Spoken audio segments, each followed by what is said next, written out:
त्यांचा कर्माचा, राहण्याचा, जगण्याचा, वागण्याचा. आणि मग हे विचार आमच्या अंतःकरणात जर असतील तर तुकोबांच्या दृष्टीने, माऊलींच्या दृष्टीने, त्यांच्या म्हणण्याप्रमाणे इथे बसलेला प्रत्येक ब्राह्मण आहे. इथे बसलेला बाकीच्या ज्या जाती वर्ण ज्या आहेत ना, ते आम्ही सोयीप्रमाणे निर्माण केलेले आहेत. काय पूजा करण्याचा अधिकार आम्हाला आहे, फक्त तुमचं मन स्वच्छ पाहिजे. हात स्वच्छ करतो की नाही आपण, पायावर पाणी घेतो की नाही, पायावर पाणी घेता घेता जर अंतःकरणावर पण घेतलं पाहिजे, मनावर पण घेतलं पाहिजे. जोपर्यंत मनावर घेत नाही तोपर्यंत बदल नाही. मनावर जोपर्यंत घेत नाही ना तोपर्यंत बदल नाही. ते बोलतात ना, आम्ही भरपूर त्याला औषधे देऊन बघितली, भरपूर त्याला डॉक्टर उपचार करून बघितले, आम्ही कुठे कुठे नेऊन आणलं त्याला, त्या व्यसनापासून सुटावा म्हणून, त्या व्यसनापासून मुक्त व्हावा म्हणून. तो मनावच घेत नाही ना. ऐका, तो मनावच घेत नाही ना. त्याने जर मनावर नाही घेतलं तर तुम्ही कितीही जरी औषधं दिली, कितीही डॉक्टर उपचार केले, किती डोका जरी फोडला त्याच्या पुढे तुम्ही, दादा ते व्यसन सोड, तरीही सोडणार नाही. पण त्याने जर मनावर घेतलं तर तुम्हाला काही करायची गरज लागणार नाही. ज्या दिवशी तो मनावर घेईल ना त्या दिवशी तो व्यसनापासून दूर राहील. मनावर घेतलं पाहिजे. कधीतरी देवाला अगरबत्ती दाखवता दाखवता, दीप प्रज्वलन करता करता मनही तिथे अर्पण करता पाहिजे. मन हा मोगरा अर्पणी ईश्वरा, पुढे संसारा येणे नाही. बरं का, आम्हाला माणूस म्हणून जन्माला घातलेला आहे. देव व्हायचं की दानव व्हायचं आमच्या हातात आहे. आता मला सांगा, देव होणं सोपं आहे की दानव होणं सोपं आहे? चांगली कर्म करणं सोपं आहे की वाईट कर्म करणं सोपं आहे? ज्या युगामध्ये आपण कार्य करतोय ना, ह्या युगाचं नाव आहे कलियुग. विधात्याने ज्या वेळेला सृष्टीची निर्मिती केली त्यावेळेला सृष्टीवर कार्य करण्यासाठी 4 प्रकारची युग निर्माण केली. सत्ययुग, अर्थात कृता, त्रेता, द्वापर आणि कली. सत्ययुगाला सत्ययुग नाव का पडलं? आईला आई, ताईला ताई, बहिणीला बहीण, माझं ते माझं, दुसऱ्याचं ते दुसऱ्याचं. आणि कोणाला येडापिडा होईल अशा प्रकारे वागणं नाही, कोणाचा द्वेष नाही, मत्सर नाही, तिरस्कार नाही. त्याला म्हणतात पोटात तेच ओठात, पोटात तेच ओठात. सत्य कर्म, सत्य वागणं, सत्य जगणं, सत्य बोलणं, सत्य चालणं, युगाचं नावच सत्य. 17,28,000 वर्ष आयुष्य सत्ययुगाला. 17,28,000 वर्ष आयुष्याचं सत्ययुगाला. बरं का, सत्य अमर असतंय. सत्य कधी जात नाही, सत्य कधी मरत नाही. सत्याला मृत्यू नसतो, सत्याला मृत्यू नसतो. या नरदेहाने जर ती कर्म केली ना दादा, देह जरी गेला तरी कीर्ती रूपाने अमर राहणार. कर्माच्या रूपाने, विचाराच्या रूपाने प्रत्येकाच्या हृदयात राहणार, प्रत्येकाच्या घरात राहणार, प्रत्येकाच्या मनामध्ये घर करणार, प्रत्येकाच्या हृदयामध्ये घर करणार. जगणं वागणं तसं पाहिजे. सत्य. त्रेतामध्ये 25% पाप आलं म्हणून 25% आयुष्यही कमी केलं. 12,96,000 वर्ष त्रेतायुगाचं. द्वापार युगामध्ये 50% पुण्य 50% पाप म्हणून 50% आयुष्य कमी केलं. 8,64,000 वर्ष आयुष्य द्वापार युगाचं. आणि ज्या युगात आपण कार्य करतो या युगाचं नाव आहे कलियुग. कलियुग. जिथे कलीने प्रवेश केला तिथे 100% पापच. काय, जिथे कलीचे विचार आले, जिथे कलीने प्रवेश केला ना, 100% पाप. फक्त वरून असेल संतांचा वेश, ड्रेस, सगळं काही वरच्या अंगाने, अंतरंगाने मात्र पाप भरलेला असेल. बकासारखे संन्यासी कली म्हणतोय माझे भाऊ आहेत, परश्री रथ आणि परद्रव्य हरत कली म्हणतोय माझे फ्रेंड आहेत, माझे मित्र आहेत. 4,32,000 वर्षे त्याला आयुष्य दिलं. डायरेक्ट चतकोर. 4था भाग. बरं का, जिथे कली आहे ना माऊली, तिथे अधर्म आहे. अनिती आहे. जगणं वागणं अर्थ नाही त्या गोष्टीला. नरदेह मिळून मनुष्य देहामध्ये येऊन सुद्धा प्राण्या पक्षासारखं नव्हे प्राण्या पक्षालाही लाजवेल अशी कर्म, प्राण्या पक्षालाही लाजवतील अशी कर्म जिथे कलेने प्रवेश केला तिथे. काय गटारात जो राहतोय ना, ज्याचं घरच गटार आहे ना, त्याला पण डुक्कर म्हणतो. गटारात जो राहतो ना त्याला पण डुक्कर म्हणतो. पण तो कुठेही आणि कसल्याही अवस्थेत जरी असला तरी करोड रुपयाच्या बंगल्यात कधीच येऊन लोळत नाही. लोळतो डुक्कर गटारात राहणारा. काय आता काही डुकरं आतुरतेने वाट पाहत असतील त्या दिवसाची. काय गटारी का काय म्हणतात त्याला? हा शब्द का वापरला माहितीये का? कारण त्या दिवशी आम्हाला डुकरांच्या बाजूला काही माणसं पाहायला मिळतात. काय म्हणावं त्याला? ती डुकरं विचार करतायत, अरे बापरे, तुम्ही पण आमच्यात प्रवेश केला की काय? या, वेलकम, सुस्वागतम. प्राण्या पक्षाला लाज वाटावी अशी कर्म माणूस करतोय. अधर्म, अनिती, जगण्या वागण्याला अर्थ नाही. नरदेह कशासाठी दिलेला आहे? मनुष्य देह कशासाठी दिलेला आहे? विचार नाही. स्वतः बर्बाद होतोय, घर बर्बाद करतोय, आयुष्य बर्बाद होतंय, देह बर्बाद करून टाकतोय, देहाची नासाडी करून टाकतोय. कलियुग बर का? यांचा संग जरी झाला ना, जोडीला जरी बसलात ना, काय सज्जन को सज्जन मिला हो गया दो दो बात, और गधे को गधा मिला तो खा गया दो दो लात. आमची कर्म, आमचे विचार, आम्ही कोणाच्या जोडीला बसतोय ना, कोणाचं ऐकतोय ना, कोणाचं खातोय ना, याच्यावर अवलंबून आहे. बरं का?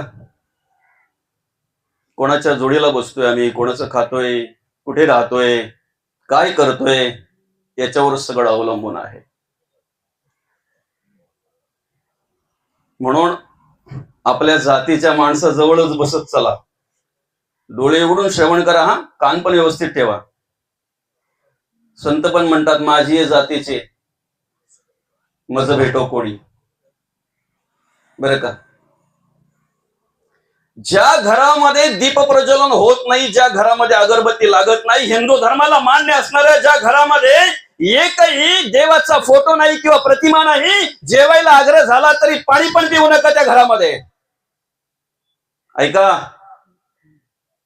पण ज्या घरामध्ये दीप प्रज्वलन केलं जाते, ज्या घरामध्ये अगरबत्ती दाखवली जाते, हिंदू धर्माला मान्य असणाऱ्या एक तरी देवाचा फोटो त्या घरामध्ये, प्रतिमा आहे. रोज सकाळ संध्याकाळ ज्या घरामध्ये खऱ्या अर्थानं ग्रंथ वाचन केलं जात आहे, आग्रह झाला तर जेवायला थांबा. कारण जेवढा वेळ त्या घरात तुम्ही थांबाल तेवढ्या वेळात विचारांची देवाणघेवाण होईल, आणि ज्या विचारांची देवाणघेवाण होईल ना, ते आध्यात्मिक असतील, परमार्थिक असतील, तुमच्या उद्धाराचाच मार्ग असेल. तुमच्या उद्धाराचाच मार्ग असेल. आता पुन्हा सांगायला पाहिजे का? ज्या घरामध्ये कलीने प्रवेश केला त्या घरात थिएटर करून ठेवलंय, घराचं स्मशान करून ठेवलंय. ज्या घरामध्ये कलीने प्रवेश केला ना त्या घराचं स्मशान करून ठेवलंय माऊली. स्मशान. तुम्ही प्रवेश केल्याबरोबर लगेच समजेल, त्या घरामध्ये गेल्याबरोबर लगेच समजेल काय अवस्था येते. कोणत्या घरात जन्म व्हावा हे आमच्या हातात नाही, पण ज्या घरात जन्म झालाय त्या घराचं स्मशान करायचं की मंदिर करायचं हे आमच्या हातात आहे. कलियुगामध्ये स्मशान करणं सोपं आहे. काय करावं लागतंय?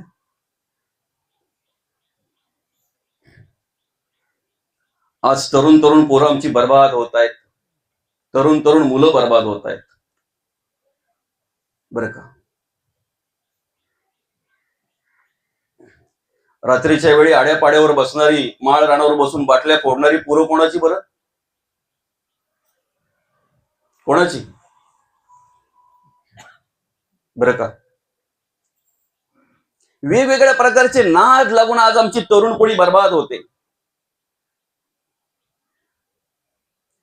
आमच्या गावाचं भविष्य हे तरुणांवर अवलंबून आहे. देशाचं, राज्याचं, राष्ट्राचं भविष्य हे तरुणांवर अवलंबून आहे. आज तेच तरुण आम्हाला आत्महत्या करताना पाहायला मिळतात. कितीतरी तरुण बर्बाद झाल्यानंतर, उद्ध्वस्त झाल्यानंतर काय करणार? प्रत्येक गावाचा जर तुम्ही विचार केलात ना, प्रत्येक गावाचा जर विचार केलात ना, जेवढी वृद्ध माणसं व्यसनाधीन नाहीत ना, पूर्वी फक्त वृद्ध माणसं व्यसनाधीन असायची बाबा. म्हातारी माणसं फक्त, वृद्ध माणसं फक्त व्यसन करायची. खरंय की खोट आहे?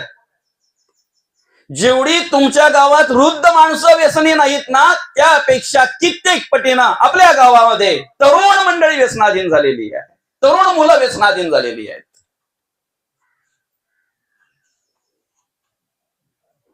ज्याच्या वडिलांचं पंचकृषीमध्ये नाव आहे, आध्यात्मिक क्षेत्रामध्ये खऱ्या अर्थानं त्यांचं नाव घेतल्याशिवाय आम्हाला आध्यात्मिक कार्य त्या गावामध्ये करता येत नाही. खंत वाटते जीवाला. मुलं तुमची आहेत ना, माझी आहेत. पण आज काही मुलं हाताच्या बाहेर गेल्यामुळे, ज्यांचं नाव आहे आध्यात्मिक क्षेत्रामध्ये, अशा माणसांची पोरं सुद्धा आज आम्हाला माळ रानावर बसताना, बाटल्या फोडताना पाहायला मिळतात. दुर्दैव काय माहितीये का? तरी आम्ही हेच घेऊन बसलोय. उत्तर कार्यांचं प्रवचन म्हणजे सौम्य भाषेत झालं पाहिजे, असं शांतपणे. अरे बर्बाद होतोय समाज आमचा आणि बर्बाद होतात आमचे तरुण. ज्या वेळेला तुमच्या गावामध्ये एखादा आध्यात्मिक अर्थात हरिनाम सोहळा असतो ना, त्यावेळेला कीर्तनाला तरुण असतात ऐकायला? प्रवचनाला असतात का तरुण ऐकायला? माझा तरी अनुभव असा आहे की जेवढ्या वेळेला हरिनाम सोहळ्यानिमित्त प्रवचन जेव्हा असतात ना, तेव्हा सगळे बाबांसारखी मंडळी, बाबा तुमच्यासारखी मंडळी सगळे असतात. खरं की खोटं आहे? सगळी वृद्ध माणसं असतात बाबा. आणि तिथे सहभागी होणारी जास्त करून आध्यात्मिक क्षेत्रातलीच मंडळी महाराजजी. तिथे सहभागी होणारी बाबा जास्त करून आध्यात्मिक क्षेत्रातलीच मंडळी. आम्हाला फक्त एकच जागा फक्त आता अशी राहिली, उत्तर कार्यांचं प्रवचन, की ज्या ठिकाणी सगळ्या प्रकारची माणसं काही आवडीने बसलेली असतात, तर काही सवडीने बसलेली असतात, काही मनाने बसलेली असतात, तर काही फक्त तनाने बसलेली असतात.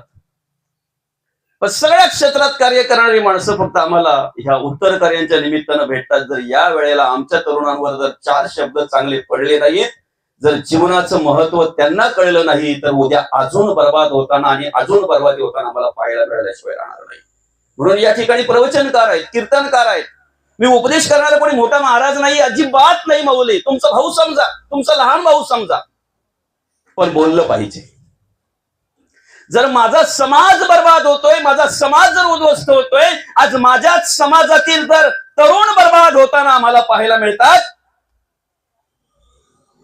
तर नक्कीच महाराज बोललं पाहिजे, दादा बोललं पाहिजे. 16व्या वर्षी जर माऊली आम्हाला ज्ञानेश्वरी ग्रंथाची रचना करून आम्हाला देतात, 16व्या वर्षी, वयाच्या 16व्या वर्षी हिंदवी स्वराज्य संस्थापक राजेश्वर छत्रपती वयाच्या अवघ्या 16व्या वर्षी जर पहिला तोरणा किल्ल्यावर जर स्वराज्याचं तोरण बांधत असतील, आणि आमची 9 वर्षाची मुक्ताई जर त्रिदेव जननी होत असेल, 3 देवांना उपदेश करणारी मुक्ताई, मुक्ताई नमो त्रिभुवन पावनी अद्य त्रय जननी देवाची. 1400 वर्षे तपश्चर्या करणाऱ्या चांगदेव महाराजांना मुक्ताई उपदेश करते. उलट उलट माघारा गडिया फिरगोते कासी, भरला पूर मायेचा लोंढा वाहून या जासी. हे भव नदीचे पाणी रे गड्या मोठ ओढीते, आणि भल्या भल्या पोहणारांचं उलथून पाडीते. त्याच मुक्ताई माऊलींना उपदेश करत असताना म्हणतात, योगी पावन मनाचा साही अपराध जनाचा, ताटी उघडा ज्ञानेश्वरा, ताटी उघडा ज्ञानेश्वरा. आणि त्याच मुक्ताई नामदेव महाराजांना उपदेश करत असताना म्हणतात, जया सखंड पांडुरंगाचा संग का अहंकार केला नाही. वय वर्ष फक्त 9. कधीतरी आपण स्वतःला बघा, स्वतःला स्वतः 16व्या वर्षी मी कुठे होतो, 9व्या वर्षी मला काही समजत होतं का माझं मला तरी. आज 25-25, 30-30 वर्षाची मुलं आमच्या घरात आहेत माऊली, अजून दिवा लावायची माहिती नाही घरामध्ये. बाबा दिवा लावायची माहिती नाही. आम्ही हिंदू हिंदू म्हणून देतोय स्वतःला. धर्म धर्म, अरे धर्म कसे शिकतात ते तरी माहिती आहे का? महागडे उपकरण आमच्या घरात आहेत. 40-50 हजाराचा टीव्ही आहे, 30-40 हजाराची वॉशिंग मशीन आहे, 20-25 हजाराचा फ्रीज आहे, एसी आहे 30-40 हजाराची, एक नाही 2-2, 3-3 प्रत्येक रूमला. असू द्या ना. अरे आपल्याकडे ऐश्वर्य संपत्ती आहे, त्याचा उपभोग आपण नाही घ्यायचा, त्याचा आनंद आपण नाही घ्यायचा तर कोणी घ्यायचा. पण दुर्दैव एवढंच आहे माऊली, 30-30, 40-40 हजाराची उपकरण आमच्या घरामध्ये असताना जर 500 रुपयाची ज्ञानेश्वरी हा ग्रंथ जर आमच्या घरात नसेल तर आम्ही काय धर्म कार्य करतोय आणि कसला धर्म कार्य करतोय याचा विचार आम्ही करायला पाहिजे. 15-15, 20-20 हजाराचे मोबाईल आज आमच्या मुलांच्या हातात आहे, ज्यांना काही बाकीच्या गोष्टी कळत नाही पण मोबाईल कळतो. 15-15, 20-20 हजाराचे मोबाईल आज आमच्या लहान लहान मुलांच्या हातात आहेत, पण जाणते झाल्यावरही त्यांच्या हाताला हरिपाठ ग्रंथ लागत नाही, हरिपाठाची मालिका लागत नाही. हे दुर्दैव आहे, हे दुर्दैव आहे. आणि म्हणून मग काय होतंय माहितीये का माऊली, सुरुवात चुकीची झाल्यामुळे शेवटी वृद्धाश्रमामध्ये आमचेच आई वडील आम्हाला पाहायला मिळतात. आमचेच आई वडील. खेड्यापाड्यावर आपल्या बरं आहे. मी तर म्हणतोय खेड्यात राहणाऱ्या माणसासारखा श्रीमंत माणूसच नाही. म्हणजे शहरात राहणारे सगळे गरीब आहेत असं म्हणायचा उद्देश नाही माझा. काय माऊली, ज्या घरामध्ये आमचे आई वडील आमच्यावर संस्कार करतात ना, आम्हाला लहानाचे मोठे करतात ना, ज्या घरामध्ये आमचे आई वडील आम्हाला सांभाळतात ना, ते आई वडील आमचे शेवटचा श्वास त्याच घरात घेतात. एवढे श्रीमंत आहोत आम्ही. काय जाऊन बघा वृद्धाश्रमामध्ये कोणाची मुलं आहेत. आपण खूप शिकावं दादा, खूप सुशिक्षित आणि खूप शिकावं.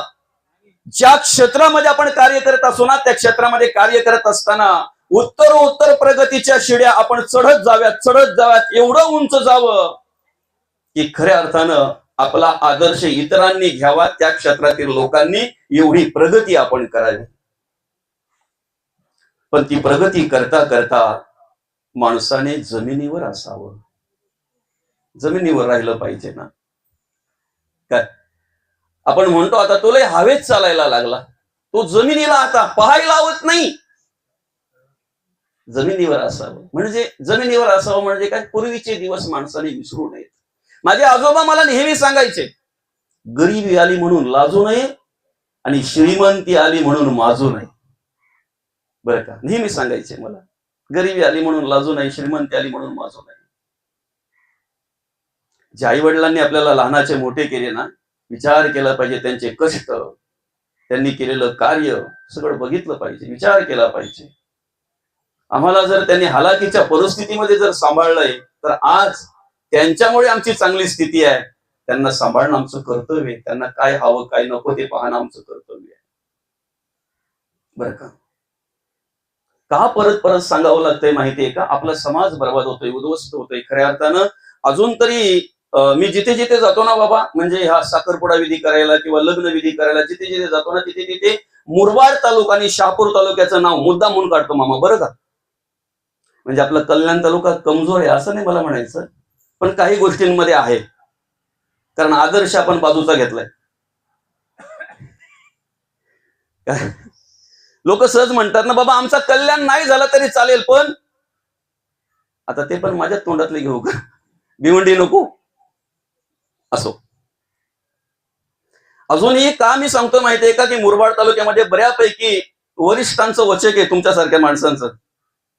काय शहापूर तालुक्यामध्ये, आणि म्हणून कमीत कमी साखरपुडा जर दुपारचा असेल तर 11:30 वाजता मंडळी तुमची उपस्थित असतेच असते. आणि म्हणून आमच्याकडच्या मंडळीला मी सांगतोय, त्यांचा आदर्श घ्या. लग्न असेल 15-20 मिनिटं अगोदर नवरदेव उपस्थित असेल 100%. आता काही नाही, आमचे हवा लागले ते एक बात वेगळी आहे. समजा वारा फिरतो ना, आणि काही पद्धती अतिशय चांगल्या प्रकारे आजही पाहायला मिळतात. मी परवा ज्या वेळेला तिकडे होतो, आता त्या गावाचं नाव नाही माझ्या लक्षात राहिलं, विशेष तात्या या ठिकाणी आहेत, तात्यांनी भाषणामध्ये सांगितलं, अर्थात श्रद्धांजलीच्या वेळी सांगितलं, भाषणात म्हणण्यापेक्षा श्रद्धांजलीच्या वेळेला सांगितलं, जर हळदींच्या दिवशी कोणी काही गोटमोट केला, म्हणजे वेगळ्या पद्धतीचं जेवण जर काही करायचं ठरवलं, तर माऊली सकाळी त्या ठिकाणी संपूर्ण गाव बहिष्कार टाकतो आणि एकही त्या ठिकाणी जात नाही. आदर्श घेण्यासारखे काही विचार आहेत. चांगल्याला चांगलंच म्हटलं पाहिजे आणि चांगले गुण आपण घेतले पाहिजे. नाहीतर एकीकडे आम्ही गणेश पूजन करतोय, गणपती स्तोत्र उल्लेख करतोय त्या ठिकाणी काय, आणि दुसरीकडे काय चालू असतंय बरं, काय चालू असतं. म्हणून खऱ्या अर्थानं आमचं जगणं वागणं बदलायला पाहिजे आणि ते बदलण्यासाठी हे सगळं आहे.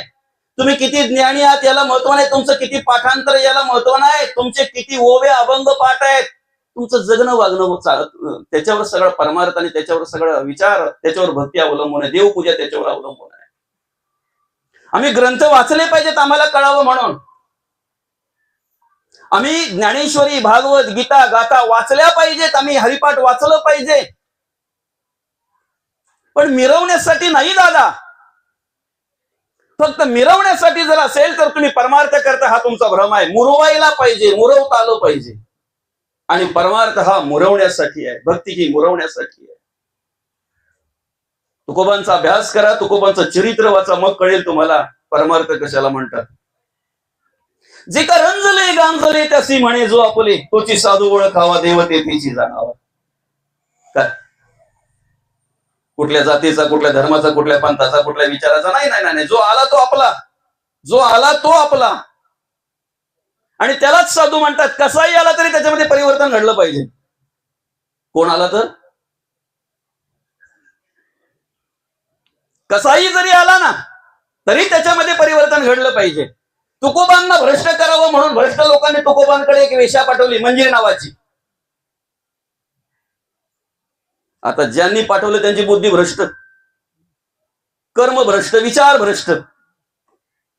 बरं का, तिला बघितल्यानंतर तुका म्हणतात, जाई व माते न करी सायास आम्ही विष्णुदास तैसे नव्हे.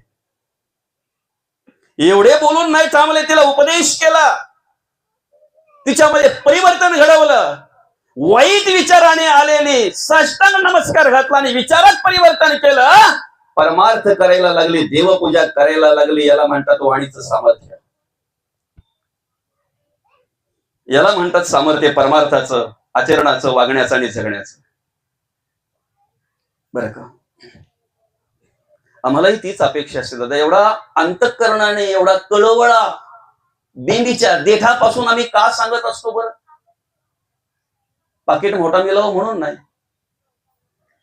आणि आपल्या समाजामध्ये अशी कितीतरी माणसं आहेत, कितीतरी महाराज आहेत, पाकिटाकडे बघत नाही. माऊली पाकिटाकडे बघत नाही, कधीच नाही. जे मिळेल ते प्रसाद समजून आपलं निघून जायचं. पण ह्या 1.5 तासाच्या प्रवचनामध्ये एक 4 माणसांच्या विचारात जरी परिवर्तन झालं ना माऊली, तरी ती सगळ्यात मोठी सेवा आमची असेल, सगळ्यात मोठी सेवा असेल. 4च माणसांच्या रोजची प्रवचनं चालू आहेत. रोज देवाला एकच प्रार्थना करतोय, देवा एका प्रवचनामध्ये 4 माणसांच्या विचारात जरी बदल झाला, 4च. आणि बदल महत्वाचा आहे, बदल महत्वाचा आहे. दगड एकदाच मंदिरात जातो, देव होतो. बरं का माऊली,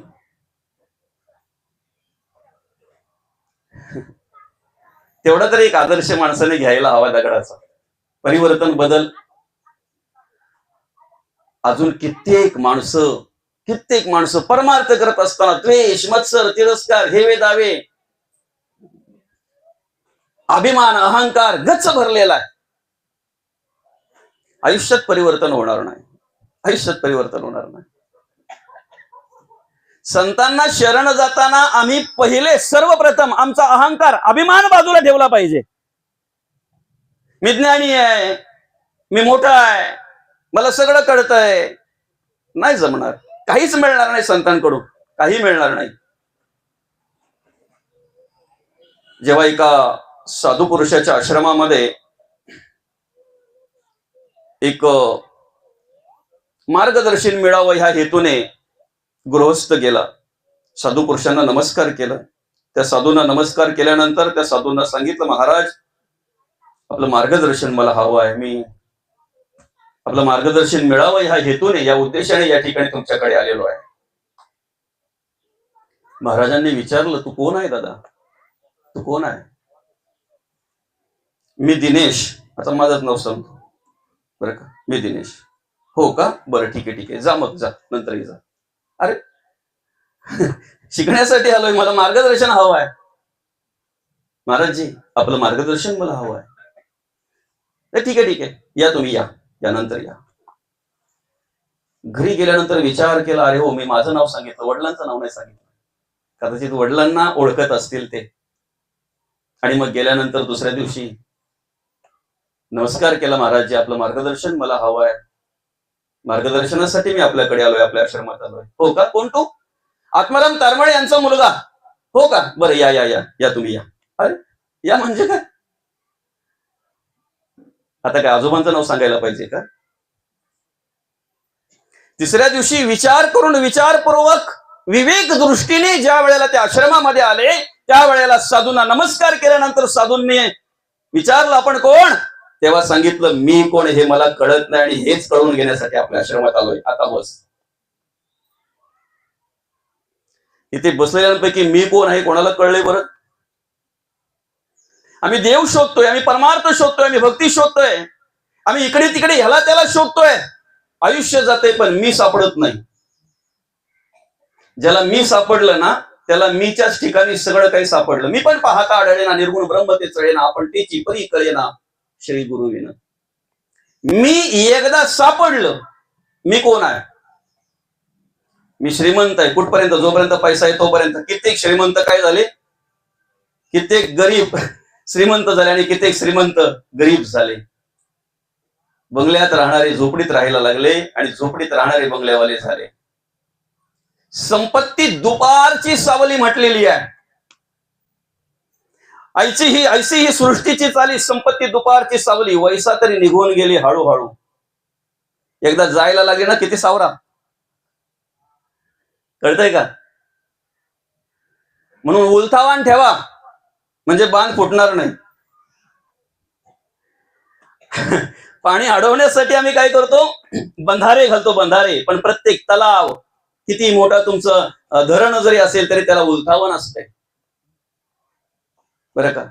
श्रीमंत असावं माणसाने, पण कधीतरी गावामध्ये जर एखादं धर्मकार्य होत असेल तर तिथे भेट द्यावी. भेट देता देता त्यांना काही सहकार्य पाहिजे का? देवकार्य ज्या ठिकाणी असेल त्या ठिकाणी सहकार्य करावं, बरं का? आमच्याच बाजूला आमच्याच एखाद्या शेजाऱ्याच्या मुलीने जर काही वाईट कर्म केले तर त्याचा अपप्रचार आम्ही गावभर करत असतो, त्याचा डिंडोरा पेटत असतो, सगळ्यांकडे तोच विचार असतो. पण आमच्याच बाजूला एखादा गरीबाचा मुलगा अन्न वाचून 2-2 दिवस भुकेलेला असतो, आम्हाला कळत नाही. हे दुर्दैव आहे. ज्या दिवशी त्याला अन्न देण्याची सद्बुद्धी आम्हाला निर्माण होईल ना, त्या दिवशी खऱ्या अर्थानं आमच्याकडून परमार्थ घडला असं म्हणायला हरकत नाही. आमच्याच गावातील अशी काही माणसांची परिस्थिती असते, मुलं हुशार आहेत, शिकण्याची इच्छा आहे, पण आई वडिलांची परिस्थिती नाही. ज्या दिवशी त्यांना सहकार्य करण्याची सद्बुद्धी आमच्या मनामध्ये, अंतःकरणामध्ये निर्माण होईल ना, त्या दिवशी तुकोबांना आणि माऊलींना अभिप्रेत असलेला परमार्थ आपल्याकडून घडेल, यात संशय नाही. घडणार. माणसाने माणसाशी माणसासम वागणे. देवासारखे झालात तर उत्तमच, पण माणूस तरी होता येतंय का बघा जरा. त्यासाठी तरी प्रयत्न करा, त्यासाठी तरी आम्ही प्रयत्न केला पाहिजे. माऊली जाणं प्रत्येकाला आहे. जगाचा निरोप प्रत्येकाला घ्यावाच लागणार आहे, एक दिवस जावंच लागणार आहे. पण जाण्याच्या आधी काही गोष्टी आम्हाला बऱ्याचशा काही साध्य करायच्या आहेत, बऱ्याचशा गोष्टी साध्य करायच्या आहेत, बरं का? आणि म्हणून मी कोण हे बघितलं पाहिजे. अहंकार बाजूला ठेवा, अभिमान बाजूला ठेवा आणि मग संतांना शरण जा. नम्रतेने, नम्र झाले भूता तेने कोंडिले आनंद. नम्रतेत किती सामर्थ्य आहे. जे जे दिशे भूत ते ते माणी जे भगवंत, बरं का? नम्रता जर असेल तर भूतातही भगवंत दिसतो. नम्रता जर नसेल तर देवातही भूत दिसायला वेळ लागत नाही. काय समजतंय? मौली, जर सोनं करून घ्यायचं आहे ना, तर लोखंडच झालेलं बरं. पितळाने किती जरी स्पर्श केला ना परिसाला, पितळच राहील ते. तांब्याने किती जरी परिसाला स्पर्श केला तरी तांबाच राहील तो. आणि स्टेनलेस सुद्धा जर कितीही प्रयत्न केला तरी तो तेच राहील, चमकच फक्त. काय परिवर्तन जर करून घ्यायचं आणि संतांना जर शरण जायचे, संत जर परीस आहेत ना, आपण लोखंड व्हा, तत्क्षणी वेळ नाही लागणार, लगेचच सोनं होऊन जाईल, सुवर्ण होऊन जाईल. खर तर परीसाची उपमा संतांना देता येत नाही, कारण परीस हातचा राखून ठेवतोय, सोनं करतोय, परीस नाही करत. संतांना शरण गेल्यानंतर संत संत करून ठेवतात, साधू साधू करून ठेवतात. एवढा परिवर्तन घडला जातो. फक्त आम्ही काय केलं पाहिजे, आपला अभ्यास थोडा बाजूला ठेवा. ज्ञानाचा अभिमान जर असेल